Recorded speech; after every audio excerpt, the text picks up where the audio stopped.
What's going on, everybody? So it's been a very long time since I posted a real video here on the Bat from the Box channel, but we are finally getting some really solid teasers for the next Batman game, and I'm here to bring you the information that we've been getting because it's getting really exciting. So just to give you a little quick history of the game that has been teased, on Batman Day last year, WB Montreal tweeted out this video right here, and if you watched it long enough, you would see these little flickers of symbols, and it turned out to be these symbols right here, which a lot of people assume to be various different Batman organizations. The one with the demon is obviously the League of Assassins, aka Ra's al Ghul, the demon's head. So we had all these symbols, right? So yesterday, WB Montreal actually dropped this symbol right here. It was kind of a half symbol. But of course, the internet being the internet has revealed that this is the full logo right here, which I think is pretty awesome. Now, these are the 5 logos that have been teased by WB Montreal. Don't forget that the rumors of this game starting way back when were actually with a Court of Owls logo as well. Some people were like, oh crap, this is going to be a Court of Owls game. And even when WB Montreal tweeted this out, Scott Snyder actually retweeted the tweet with Court of Owls in it, and then the tweet was later deleted. So it's pretty safe to assume that the Court of Owls are going to have some kind of involvement in this next Batman game. Another cool thing is WB Montreal hid this image on their website, and you can see it seems like to be some kind of web of different organizations. Now, there is 6 different large holes. We have 5 emblems that have been revealed, 2 of them being on this thing, and everybody's assuming that the 6th circle is actually going to be the Court of Owls one. Now luckily, Batman Arkham Videos has already made a video on this emblem and what they think the game is about. They've talked about it right here. One of the theories among the Arkham community is that the inner circles will be filled with the Bat family symbols, tangled in a web of conspiracy and surrounded by factions who want to take them out. As you can see on this diagram, we have what we think is the League of Assassins. We have, right here, the Court of Owls is the one logo that you do not see on that other 5 logo page that we showed earlier. And a lot of people are thinking that this government one right here might actually be Amanda Waller and, of course, the government agencies that control the Suicide Squad and stuff like that, which I think would be really cool. Now, the interesting thing right here is the theory is that these bigger circles are going to be Batman, Nightwing, Robin. I'm assuming this is gonna be Red Hood maybe, but they don't have Batgirl in there. Batgirl has already been in the game before. So I think that's really interesting that they would only have 4. I personally don't agree with this theory right here that the inner circles are actually going to be Bat family members because, one, I'm really hoping that this game is going to be Bat family focused, that you're going to be able to play as all the characters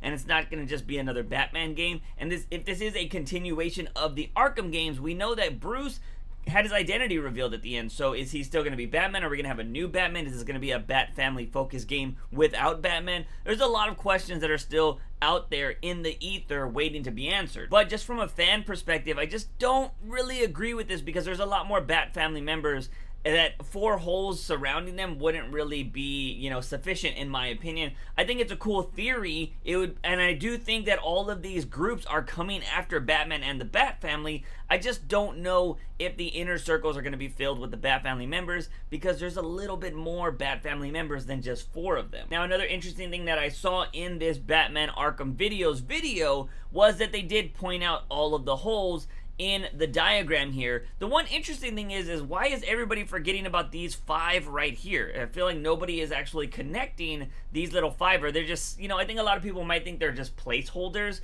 but, I don't know. I was like, maybe we should pay attention to these smaller holes because what if they are, villains? What if they are bosses that we're going to have to beat? Like, I'm very surprised why people are not including these 5 right here because they are circles. They could be something of pretty good significance, you know what I mean? So instead of going from 10 circles, we actually go to 15, which would be pretty crazy. And what if they're not Bat family members? What if 15 of these circles are actually 15 important people that the Bat family needs to take down? So just hear me out on this. What if all of these 10 or 15 circles, I'm going to include the 5 circles that are not included here, what if the 15 circles are actually organizations or bosses that the Bat family need to take down? And the smaller the circle gets, the more important the character is, or the harder it is for them to take down. What if they are the heads of the organization? Meaning this person right in the middle would be the hardest person to get to, or the hardest person to connect to all of this conspiracy. Now, I'm not too sure if any of you have played Assassin's Creed Odyssey, but what if this Batman diagram was going to follow something very similar to the cultist one that Odyssey had, which was actually one of my favorite things in that game. If you don't know about it, it was this whole freaking chart of assassins, or, you know, like big important people that needed to be killed to take down this cultist organization. What if the Batman, this new game that's coming out, is going to have their own diagram very similar to the Assassin's Creed cultist diagram? Everybody in those inner circles needs to be taken down. And personally, I would be really thrilled if Batman was going to change to a type of game like that, because if it was more open world, and granted, I know you can go around, you could do a whole bunch of things, but in Arkham, you were still kind of following a story. If you play Odyssey, you can kind of do whatever you want and go at your own pace in the story. Do you want to do the story? Do you want to do a whole bunch of side missions? Blah, blah, blah, and take out one group at a time if you wanted to. You don't need to go in any particular order. I would be really down with that if Batman went in that way, because at this point we've had 4 different types of Arkham games, and I think they should be getting away from the Arkham formula. It's cool to put that arc aside, like, okay, this Arkham arc, it was cool, but let's move on to something else. And if they were going to kind of change up the game and make it a little bit more fresh, it might be pretty interesting to give it a more of an open world feel in Gotham, and going to search for all of these different organizations with different types of characters. I think that would be really cool. Kind of like how Grand Theft Auto lets you switch from one character to another. That would be really awesome if you could switch from Dick Grayson to Bruce Wayne to Barbara Gordon.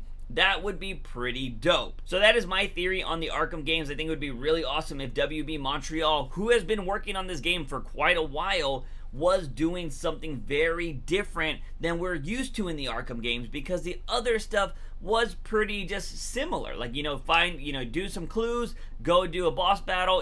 Actually only Arkham Origins was the ones that had boss battles, which would be even better because this is WB Montreal, who made Arkham Origins, who had majority of the best boss battles, actually did have the best boss battles. So if they were making a game that was more focused on boss battles or taking down bosses, it would make a lot of sense. But I don't know, ladies and gentlemen, what are your theories on this diagram for the new Batman game? Do you hope it to be something like Odyssey, where you can go down and fight a bunch of different villains? Do you think it is going to be something like, Batman Arkham Video's theory with the community in Arkham? Do you think it is going to be, the 4 Bat family members, in the inner circle, and these outer 6 people are trying to go after them?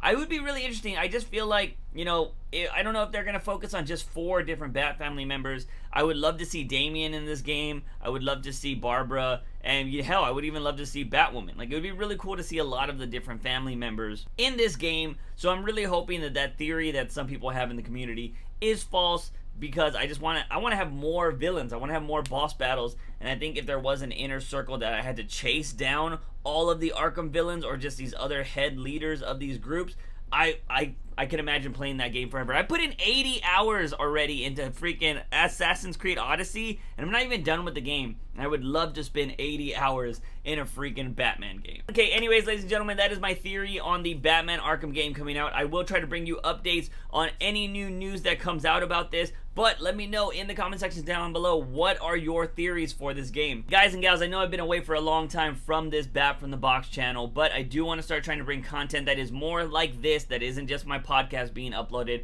on a weekly basis. It's just I have been paying a lot more attention to the React channel over there. Again, if you haven't watched or you haven't subscribed to the React channel, please go do so. We upload a video every day, so if you want to see my face, if you want some juicy content, go subscribe to the React channel, link in the description or at the end of the video. I did actually just do a Birds of Prey breakdown trailer and reaction to the recent trailers. So if you want to see that, go check it out. Also, if you haven't seen my last video on this channel of I'm making a comic book, please go check that out. I feel like that video was a little rushed in my opinion, because I did talk about like, hey, support me in these ways, but I also haven't been very active on this channel, so I feel it's kind of weird. But if you are somebody that was interested in my comic book that I am making, please go over to JUICEfromtheBOX.com, buy yourself an enamel pin. They're pretty cool. I have this one and I have a Juice from the Box one. They're pretty awesome. go buy yourself one. All proceeds will be going to the creation of my indie comic. Lastly, if you are somebody that is still watching this channel, I just really appreciate you. You guys are awesome. And yeah, I will definitely keep you up to date on this news. Also, Batman News Weekly Podcast, we talk about a bunch of Batman news. That's why I don't post as much on this channel, because we talk about so much of it on the podcast. I just don't want to do double content. But this video game stuff, I feel like is going to happen way faster than a weekly podcast, so I'm going to try to bring you some more videos. But that's it, ladies and gentlemen. As always, I'm your host, Juicebox. Remember to wake up in the morning, ask yourself something about my daily dose of juice. See you guys next time. I think the girls with their nails done now.